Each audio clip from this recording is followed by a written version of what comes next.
Hello everyone, welcome to our current affairs based discussion programme. मेरा नाम प्रियांशु है और आज की क्लास में हम लोग SHFJ मानेकशॉ के ऊपर डिस्कस करेंगे। इस करंट अफेयर्स डिस्कशन प्रोग्राम में हम लोग यूपीएससी, स्टेट पीसीएस और डिफरेंट कम्पिटिटिव एग्जामिनेशन के पॉइंट ऑफ व्यू से इम्पॉर्टेंट न्यूज़ आइटम्स को डिटेल में डिस्कस करते हैं। आज के इस प्रोग्राम में हम लोगों ने हाल में SHFJ मानेकशॉ के लाइफ पर बनी मूवी सैम बहादुर के ट्रेलर रिलीज को ध्यान में रखते हुए उनके लाइफ से जो हम सबक सीख सकते हैं, मोरल लेसन्स लर्न कर सकते हैं, उसके ऊपर डिस्कशन को रखा है। हम जैसा कि जानते हैं, हाल फिलहाल में विकी कौशल ने एक्ट किया है SHFJ मानेकशॉ की लाइफ पर एक मूवी सैम बहादुर नाम से बनी है और उसका ट्रेलर रिलीज हुआ है। यूपीएससी के GS4 पेपर से यह संबंध रखता है। किस प्रकार से संबंध रखता है?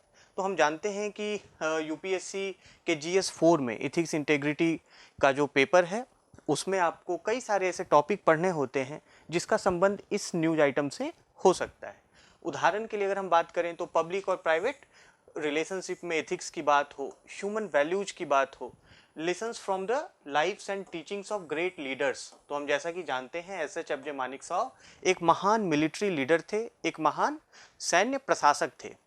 तो उनके जीवन से हमें और उनके टीचिंग से हमें क्या एथिकल लेसन्स मिलते हैं, हम उसको देखेंगे। Lifes and teachings of great leaders, reformers and administrator. So he was a brilliant military administrator. साथ ही साथ सिविल सर्विस के एप्टीट्यूड और फाउंडेशनल वैल्यूज क्या क्या हैं, क्या उनके लाइफ से सिविल सर्विसेज के लिए वैसे वैल्यूज हमें देखने को मिलते हैं, सीखने को मिलते हैं, वो हम लोग जानने का प्रयास करेंगे। Empathy, tolerance and compassion towards the weaker section.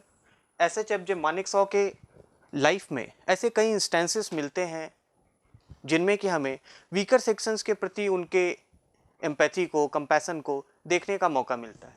उन चीज़ों के बारे में बात करेंगे।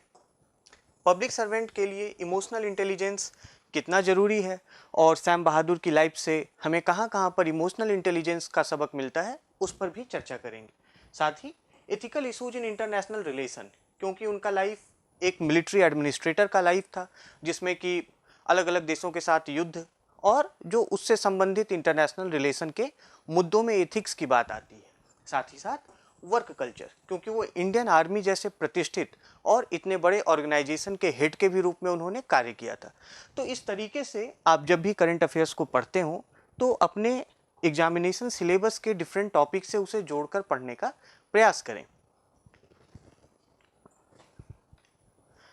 इस सेशन में हम लोग पहले उनके एक जीवन परिचय को देखेंगे, उसके बाद उनके लाइफ से, उनके टीचिंग से, उनके जो मोरल क्वालिटीज़ रिफ्लेक्ट होते हैं उनके अपने करियर से, उनके अपने एक्ट से, उसके बारे में हम लोग पढ़ेंगे। उनके लाइफ से हमें क्या मोरल टीचिंग्स मिलती हैं, उन्होंने क्या मोरल टीचिंग्स दी हैं as an administrator, as a public figure, as a soldier. और उसके बाद फेमस कोट्स हम लोग देखेंगे कि SHFJ मानेकशॉ ने क्या ऐसे इंपॉर्टेंट कोट्स कहे हैं।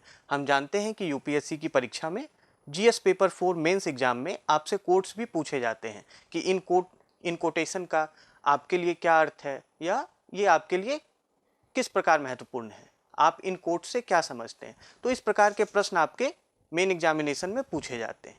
तो इस पैटर्न में हम लोग आज के डिस्कशन को रखेंगे। इंट्रोडक्शन की हम बात करें तो Sam Hormusji, Framji, Jamshedji Manekshaw, SHFJ Manekshaw एक बहुत बड़ा नाम। कहा जाता है कि he was India's most illustrious soldier. Bharat के सबसे ख्याति प्राप्त और प्रतिष्ठित सैनिक के रूप में उन्हें याद किया जाता है। एक ऐसा नाम जो कि ब्रिटिश इंडियन आर्मी में सेकंड लेफ्टिनेंट से होता हुआ, शुरू करता हुआ भारत के फील्ड मार्शल के भारतीय सेना के सर्वोच्च पद पर वो पहुंचते हैं। एक ऐसा नाम जिन्हें कि बांग्लादेश के 1971 युद्ध और उससे बांग्लादेश के जन्म से भी जोड़कर देखा जाता है। तो सैम बहादुर, जैसा उनको कॉलोक्वियली कहा जाता था, प्रेम से कहा जाता था, उनके बहादुरी के किस्से कई हैं और वो मूलतः भारतीय सेना के 8वें चीफ ऑफ आर्मी स्टाफ थे।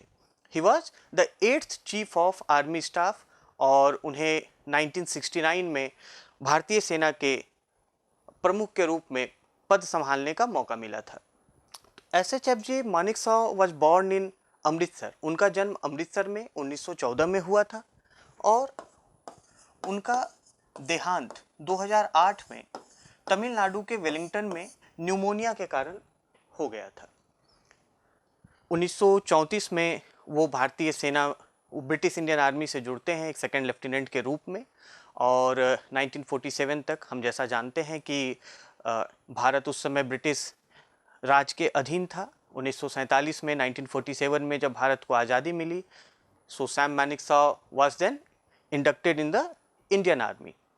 हालांकि उस समय उनका रेजिमेंट पाकिस्तान में था और एक उसमें बड़ा पॉपुलर एनेक्डोट है कि उस समय मोहम्मद अली जिन्ना ने, जो कि पाकिस्तान के फर्स्ट गवर्नर जनरल हुए, उन्होंने SHFJ मानेकशॉ को कहा कि आप पाकिस्तान आ जाएं।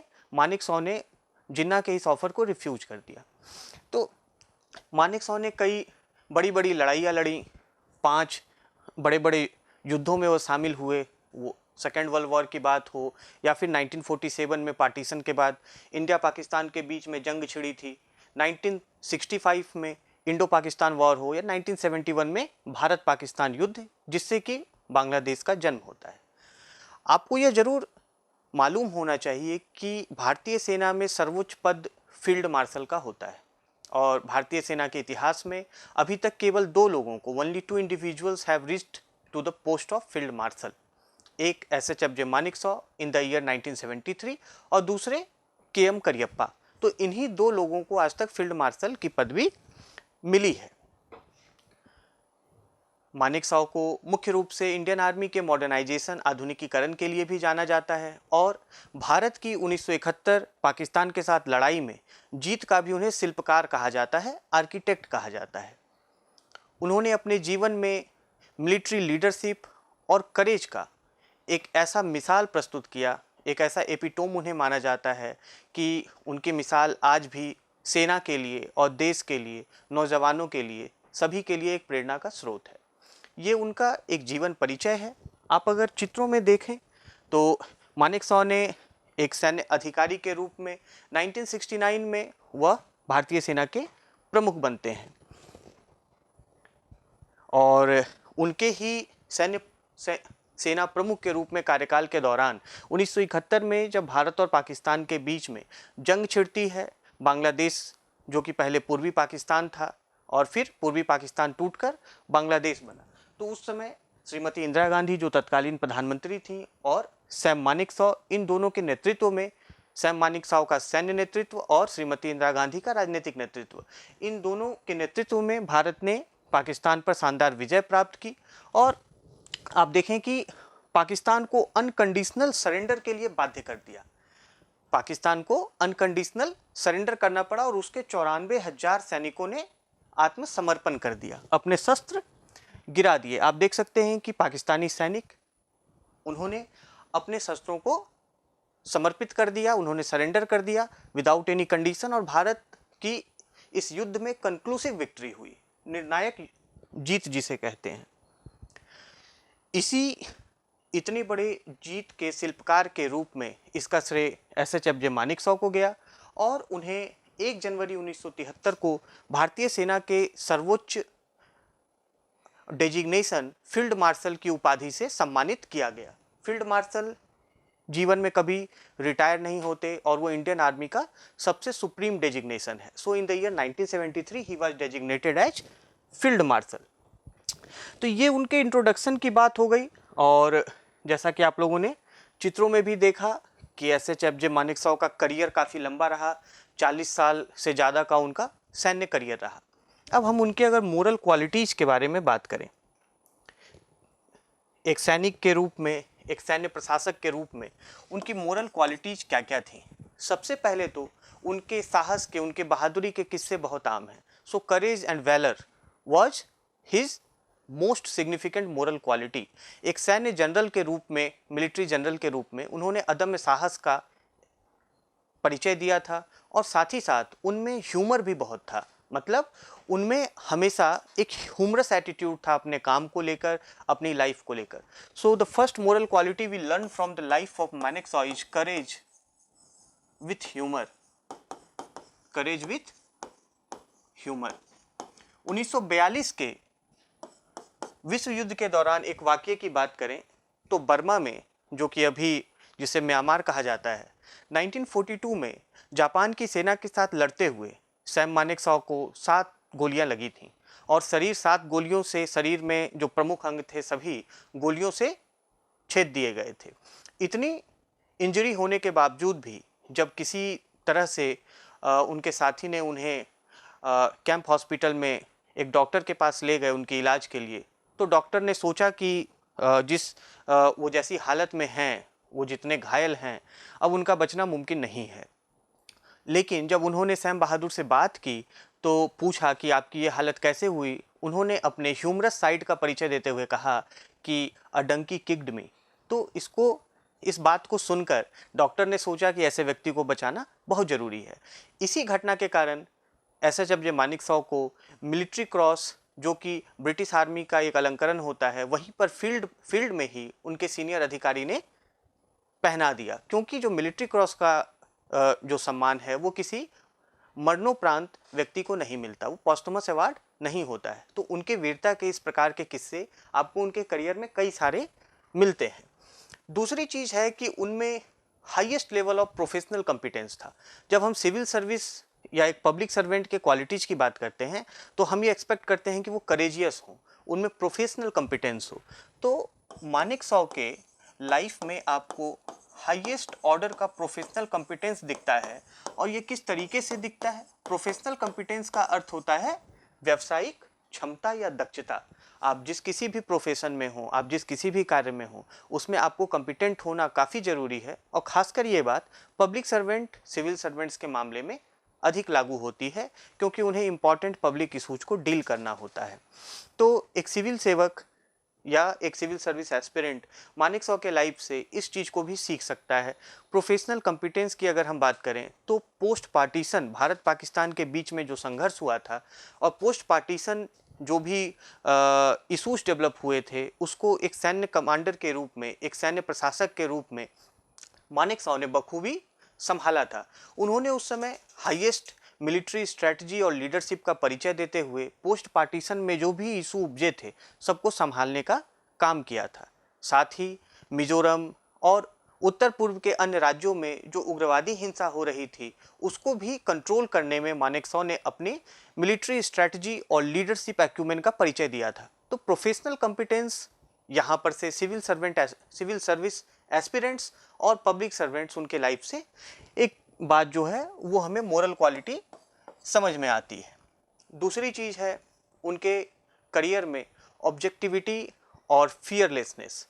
उन्होंने हमेशा बेबाक तरीके से अपनी बात को रखा, बिना किसी बायस के, बिना किसी इमोशन के इन्फ्लुएंस में ऑब्जेक्टिव डिसीजन मेकिंग करके अपने फैसले से, अपने डिसीजन मेकिंग से देश को कई महत्वपूर्ण विजय दिलवाई। तो उनके लाइफ से हमें ऑब्जेक्टिविटी देखने को मिलती है। एक वाकया, एक इंस्टेंस ये भी आता है कि जब मार्च 1971 से पूर्वी पाकिस्तान, जो बाद में बांग्लादेश बना, वहाँ पर शरणार्थियों की, वहाँ से भारत में आ रहे शरणार्थियों की समस्या विकसित होने लगी। तो 1971 अप्रैल में ही तत्कालीन प्रधानमंत्री श्रीमती इंदिरा गांधी ने मीटिंग बुलाई और उन्होंने तत्कालीन सेना प्रमुख एसएचएफजे मानेकशॉ को बांग्लादेश के खिलाफ युद्ध करने के विषय में चर्चा की। मानेकशॉ ने उस समय तत्कालीन प्रधानमंत्री को बांग्लादेश के खिलाफ, पाकिस्तान के खिलाफ उसी समय युद्ध करने से मना किया। उन्होंने कहा कि मेरी सेना अभी तैयार नहीं है, अगर हम अभी युद्ध करते हैं तो कई ऐसे कारण हैं जिसमें कि हमारी जो विजय है वो सुनिश्चित नहीं हो पाएगी, उसमें कठिनाइयाँ आ सकती हैं। आवर विक्ट्री में भी डिफ़िकल्ट, आवर कैंपेन में भी डिफ़िकल्ट।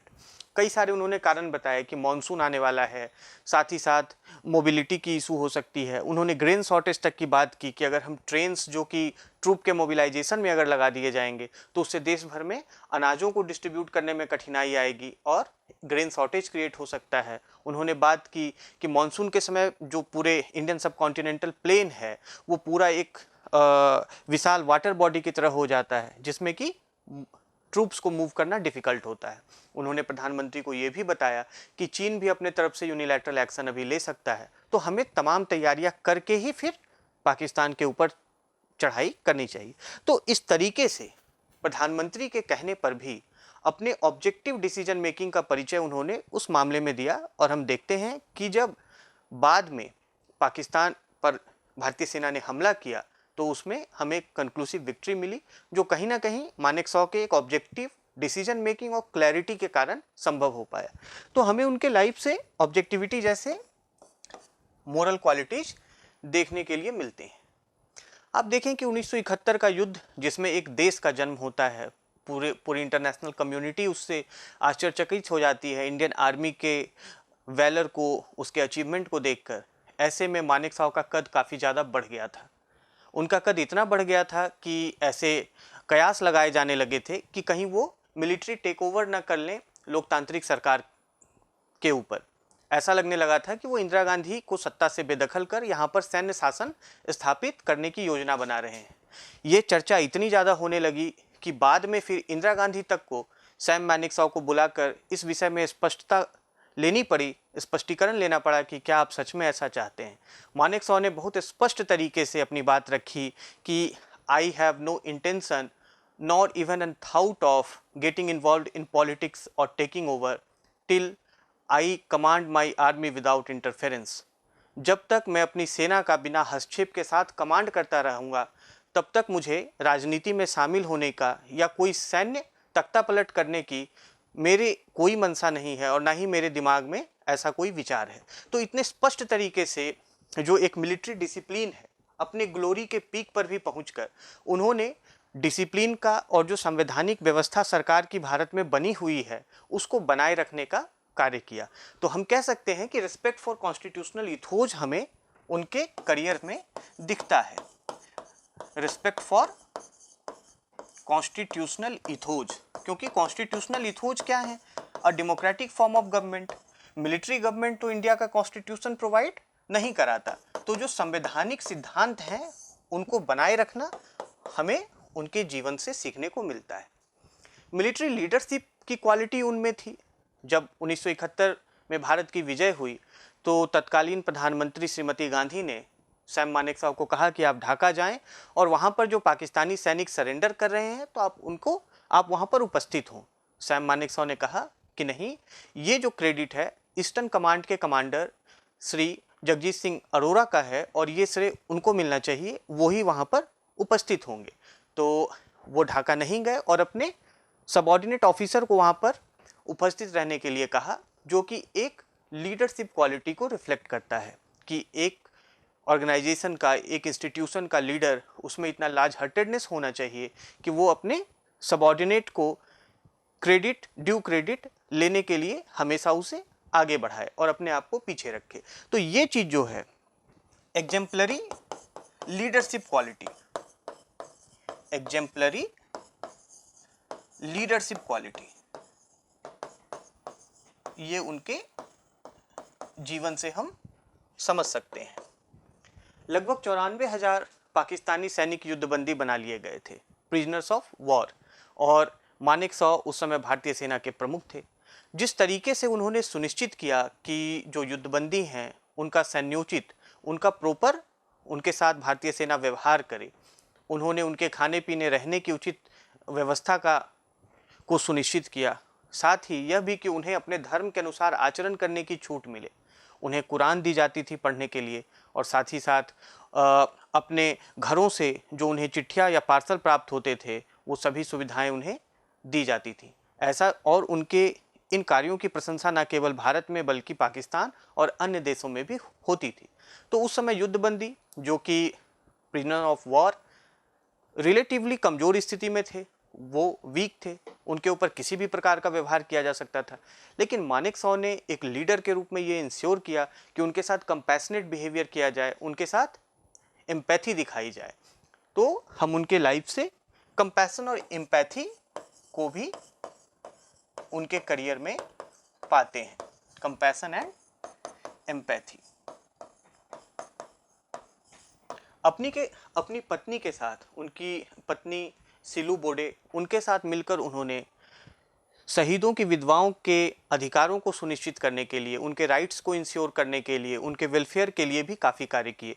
तो उनके जीवन में हमें वीकर सेक्शंस के प्रति कंपैशन देखने के लिए मिलता है, एम्पैथी देखने के लिए मिलती है, जो कि एक पब्लिक सर्वेंट से भी एक्सपेक्टेड होता है, अपेक्षित होता है।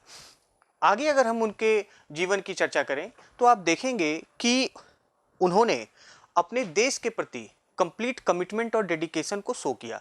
चर्चा की शुरुआत में हम लोगों ने बात की कि जब भारत का पार्टीशन हुआ तो पाकिस्तान के पहले गवर्नर जनरल मोहम्मद अली जिन्ना ने सैम मानेकशॉ को आमंत्रित किया कि चूंकि आपका रेजिमेंट पाकिस्तान में है तो आप पाकिस्तान चले आएँ, जिस चीज़ को सैम मानेकशॉ ने रिफ्यूज कर दिया। तो अपने देश के प्रति जो ये एक समर्पण का भाव है, कमिटमेंट है, यह हर सिविल सर्वेंट, हर पब्लिक सर्वेंट में होना चाहिए। Commitment and dedication towards the nation, राष्ट्र के प्रति समर्पण, राष्ट्र के प्रति समर्पण। अपने जीवन में उन्होंने हमेशा विनम्रता को धारण किए रहा, humility and down to earth nature, humility and down to earth nature. इतनी विनम्रता कि कभी उनसे पूछा गया उनके शैक्षिक योग्यताओं के बारे में तो उन्होंने कहा 3rd डिवीज़न मुश्किल से। एक इतने बड़े पद पर पहुंचा हुआ व्यक्ति आराम से अपने जीवन में समाज के सभी वर्गों के लोगों से मिलते जुलते थे वो, और सभी से सम्मानपूर्वक व्यवहार करते थे। जीवन में उनके हमें humility and down to earth nature भी देखने को मिलता है। आप देखें कि 1971 का युद्ध क्या बिना पॉलिटिकल एग्जीक्यूटिव के साथ कोऑर्डिनेशन किए संभव हो पाता? क्या आपसी विश्वास के बिना संभव हो पाता? ऐसा नहीं था। तो पब्लिक सर्वेंट्स को भी इस एबिलिटी को, इस क्वालिटी को सीखना चाहिए कि उन्हें पॉलिटिकल एग्जीक्यूटिव के साथ कोऑर्डिनेशन इस्टेब्लिश करके, उनके साथ म्यूचुअल ट्रस्ट इस्टेब्लिश करके अपने प्लान को एग्जीक्यूट करना चाहिए, जो कि हमें SH मानेकशॉ के लाइफ में एक मोरल क्वालिटी के रूप में दिखता है। Coordination, the ability to coordinate with the political executive. तो इस तरीके के कई जो है मोरल क्वालिटीज हमें मानेकशॉ के लाइफ से में देखने को मिलते हैं, जो कि पब्लिक सर्वेंट्स, सिविल सर्वेंट्स के लिए काफ़ी महत्वपूर्ण है। क्या मोरल लेसन्स हम सीख सकते हैं उनकी लाइफ से?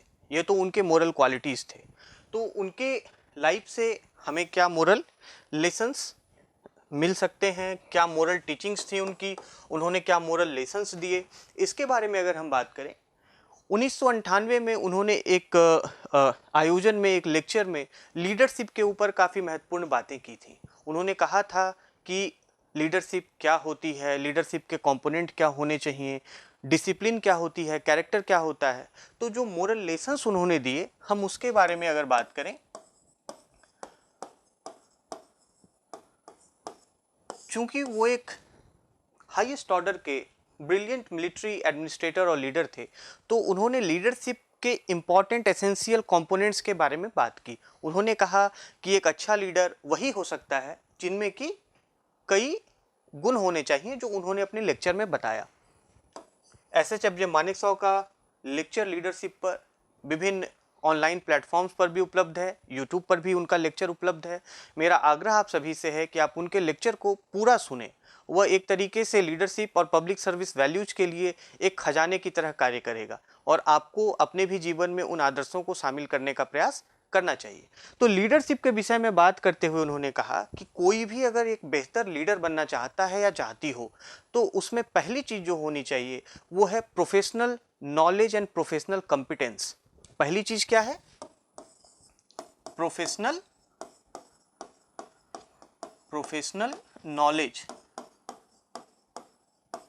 Professional knowledge and professional competence. उन्होंने कहा कि ये कार्डिनल रिक्वायरमेंट है। कार्डिनल रिक्वायरमेंट मतलब मोस्ट एसेंशियल रिक्वायरमेंट, जिसके बिना कोई लीडर नहीं बन सकता। अगर किसी भी व्यक्ति में अपने प्रोफेशन को लेकर नॉलेज का अभाव है, क्षमता का अभाव है, तो उस व्यक्ति की बात को कौन मानेगा? तो उन्होंने कहा कि पहली चीज़ जो लीडरशिप के लिए इम्पॉर्टेंट है वो है आपको अपने प्रोफेशन का एडिक्वेट नॉलेज होना चाहिए। और उन्होंने साथ ही साथ ये बात कहा कि दुनिया बहुत तेज़ी से बदल रही है, तकनीकी रूप से भी बहुत तेजी से बदलाव आ रहे हैं। तो ऐसे में कांस्टेंट स्टडी और हार्डवर्क के द्वारा ही ऐसा प्रोफेशनल नॉलेज और कॉम्पिटेंस हासिल किया जा सकता है। उन्होंने कहा कि आप लगातार अध्ययन करते रहें और हार्ड वर्क करें और अपने प्रोफेशन में एडिक्वेट नॉलेज और कॉम्पिटेंस को धारण करें। उन्होंने कहा कि क्या हमें जन्म से ही प्रोफेशनल नॉलेज और कॉम्पिटेंस हासिल हो सकता है? क्या कोई व्यक्ति जन्म से ही नॉलेजेबल हो सकता है किसी विषय में? ऐसा नहीं है। इसीलिए उन्होंने कहा कि leaders are not born. Leaders कभी पैदा नहीं लेते, कोई पैदा लेते ही लीडर नहीं होता। Leaders are made. उन्होंने कहा कि नेता बनते हैं, वह पैदा लेते ही कोई नेता नहीं होता। तो इसीलिए पहली चीज जो उन्होंने बताई, प्रोफेशनल नॉलेज और प्रोफेशनल कॉम्पिटेंस की बात उन्होंने की।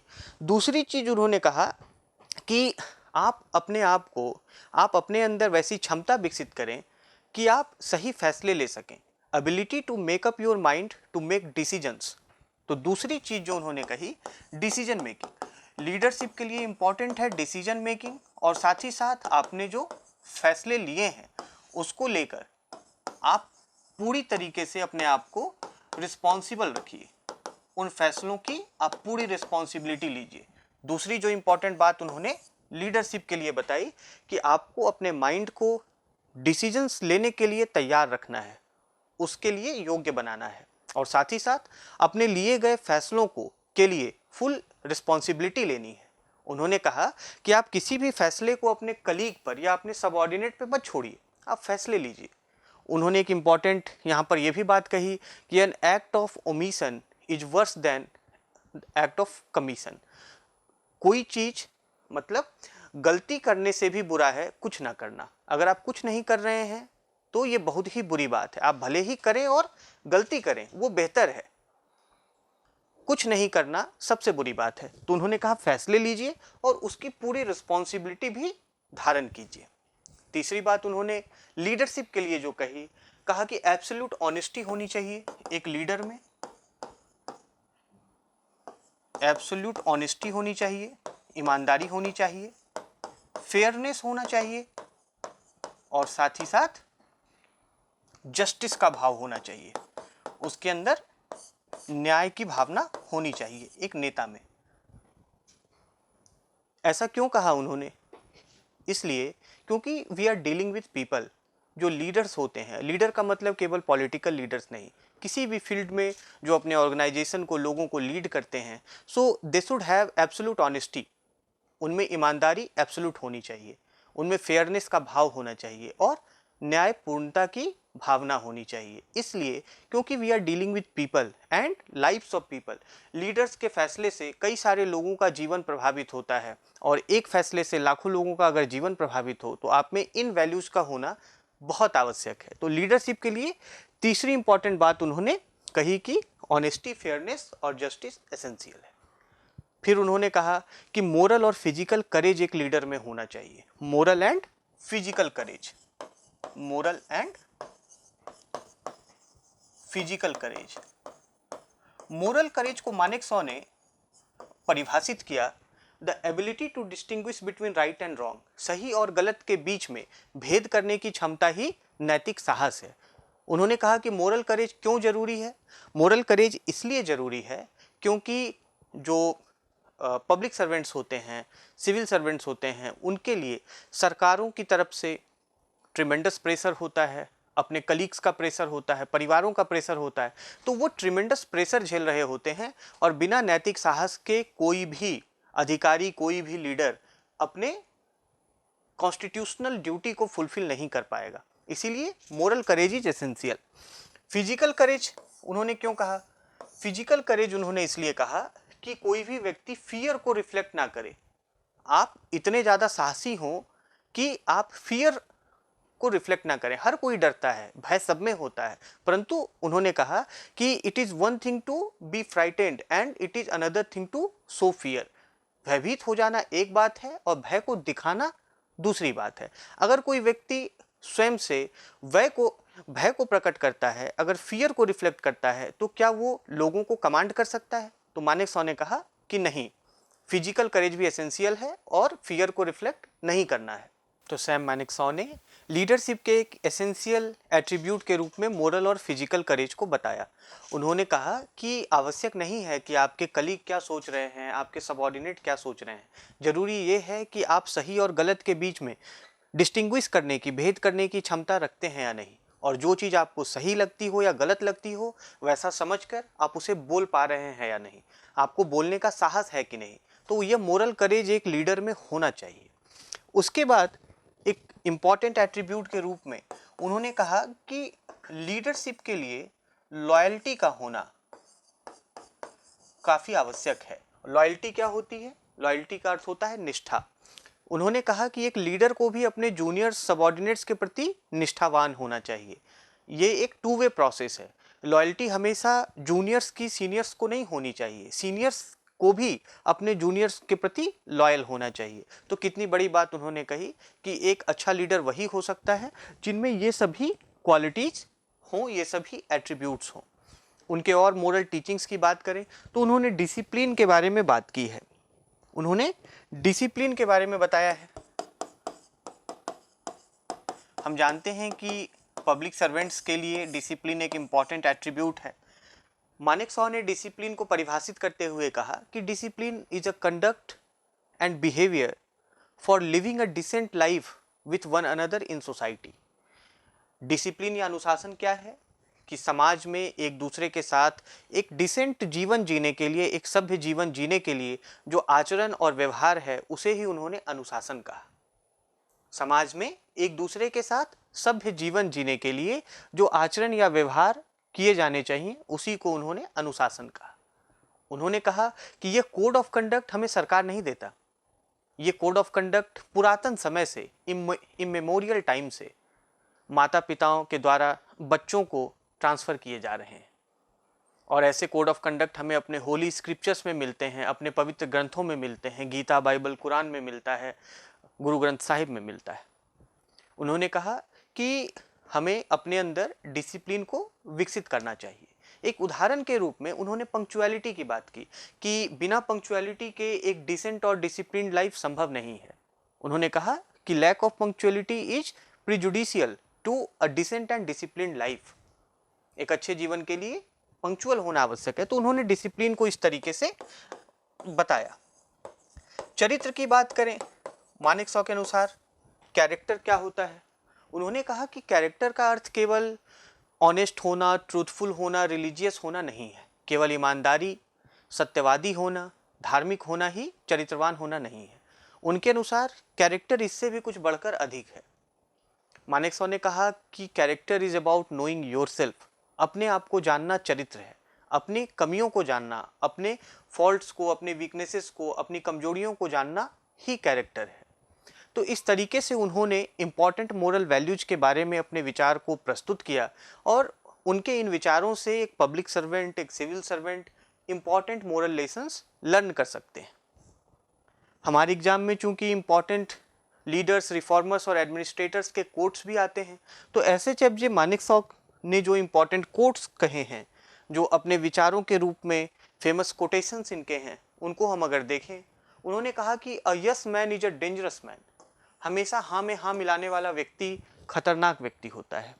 लीडरशिप की क्वालिटीज के दौरान हम देखते हैं कि उन्होंने मोरल करेज की बात की थी कि आपको जो सही या गलत लगे आप उसे साहस से बोलें। हमेशा हाँ में हाँ मिलाने वाला व्यक्ति खतरनाक होता है। वो भले ही उच्च पद पर पहुंच जाएगा पर उससे समाज का फायदा नहीं होगा। So his famous quote is a yes man is a dangerous man.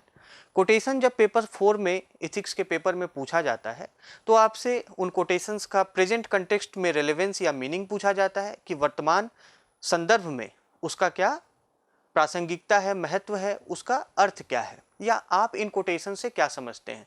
तो जब भी आप ऐसे महान व्यक्तियों के बारे में पढ़ते हैं तो उनके इंपॉर्टेंट कोटेशंस को आपको ज़रूर पढ़ना चाहिए और उनके कंटेक्स्ट को भी समझना चाहिए। सिविल सर्विस में कहाँ उन कोटेशंस का इंपॉर्टेंस है, क्या लेसन्स उनसे डिराइव किए जा सकते हैं, आपको ये भी समझना जरूरी है। दूसरी बात उन्होंने कही कि can leaders be made? My answer is yes. क्या नेता बनाए जा सकते हैं? मेरा उत्तर है हाँ। इसका अर्थ ये है, जब हम लोगों ने उनके विचार लीडरशिप के बारे में पढ़ना शुरू किया तो देखा कि उन्होंने कहा प्रोफेशनल कॉम्पिटेंस और प्रोफेशनल नॉलेज जन्म से किसी के पास नहीं होता, व्यक्ति उसको अपने जीवन में सीखता है। बिना इन गुणों के, बिना कॉम्पिटेंस के कोई व्यक्ति एक अच्छा लीडर नहीं बन सकता।